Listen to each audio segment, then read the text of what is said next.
What's up, and welcome back to The Great Debate. Your host here, Christopher Morley. And you know what? We are in the third round, meaning the championship round. We have brought in Rob back because he won round 1, and we brought Ashley because she won round 2. All right?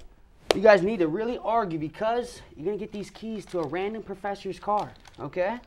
Okay, first question I have for you, and I'm considering this one, we're going to call this our weird round, all right?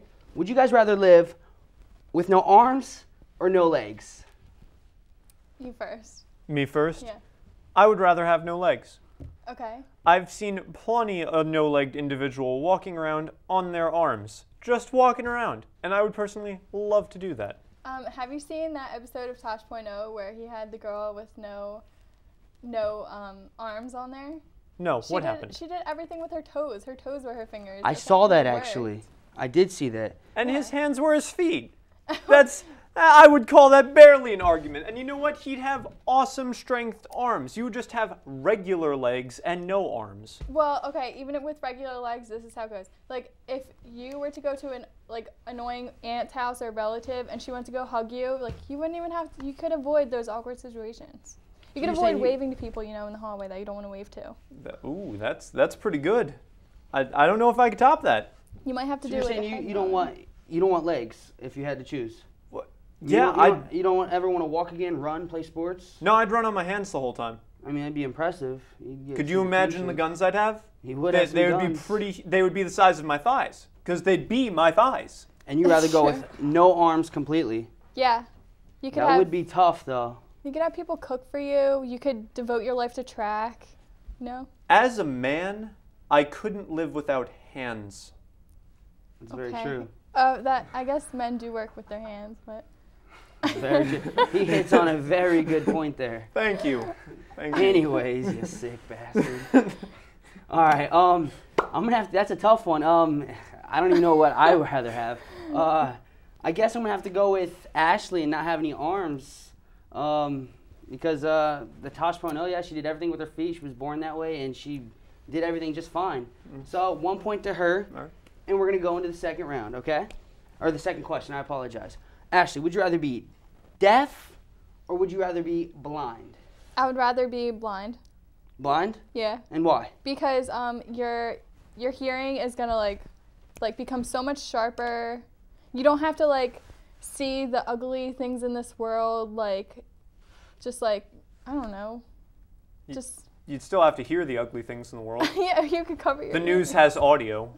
I know, but you could turn, you don't even have to, watch TV. You could go in your room and listen to music. So you'd rather be deaf. Tell me why you want to be deaf. If you had to choose. She brings up an interesting point with music. You can still feel, if I had an acoustic guitar and I played it, I could still feel the vibrations. And then the sensory enhancement would then also go to my sense of touch and sight. There is no replacement for sight. My sight goes away, what do I have? Oh, it's red? Cool. If your sight goes away, you can become a superhero, like Daredevil, and you can see through the rain, okay? The rain vibrations. That's how you see things. That's tough, though. Losing your sight and, being blind, you'd be almost miserable. You get used to it eventually. But almost miserable? You'd be completely miserable. I'm not going to be completely. I've actually met some blind people who are happy, but, that would suck just not being able to see, not being able to drive, a dog with you, which I wouldn't mind. You'd bump into people all the time being blind. It would just be annoying. No, you would get used to your surroundings. No. But then when I think of when I think of deaf, I think of the music. I love my music, just like most people do. You could feel the music. You can. I highly doubt I'm going to go with you on Beethoven. I'm going to go with Rob on this one and give you the point because I'd rather be deaf as well, and blind would be miserable and wouldn't be good. Okay, this is it. Last question. All right, you guys really need to argue because remember, there's a key on the stakes here. All right.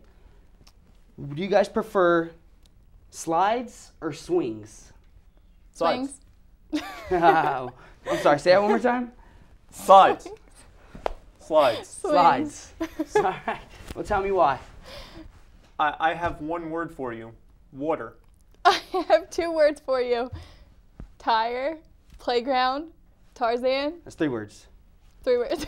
By God. All it's good, almost as if They have entire parks devoted to water inside slides. Yeah, but Uh. I can't even argue because it's so funny. Obviously, swings are better. If as a kid, like once you master like swinging the highest you can go, you can do tricks off slides or swings, flips off swings. No, I mean, growing up, yeah, swings, they were fun. Probably the best thing in the park. But, You I can mean, jump. slides, you hit home with the water, you know. Water parks and slides, that's Not a given. What about all the different kinds of slides? Those really tall metal ones? The spirally ones? I saw, when I was a kid, the number one thing I wanted was a bunk bed that at the top had a slide. You could wake up in the morning and slide down. Can I say something about those metal ones? You get like really, really bad like burns on them on your like your thighs. So who likes that? What kind of shorts are you wearing? Girl shorts. Boy pants. No, like you need like some sort of mat to slide down a slide without it burning. It's hot from the summer sun. Like no. Water slides. You guys both make good points here. I mean, slides, you do more with. Swings, they're always fun growing up. The bunk beds you hit on, you've always wanted one to come down when you wake up. I've always wanted a chocolate milk water fountain, but I never got that. But I'm going to have to give you the point. And the winner of today's show, Rob, the Hammer, this is yours. Good debate. Whose key is it? Hey, you guys did great. And I appreciate everyone for watching. Please tune in next time.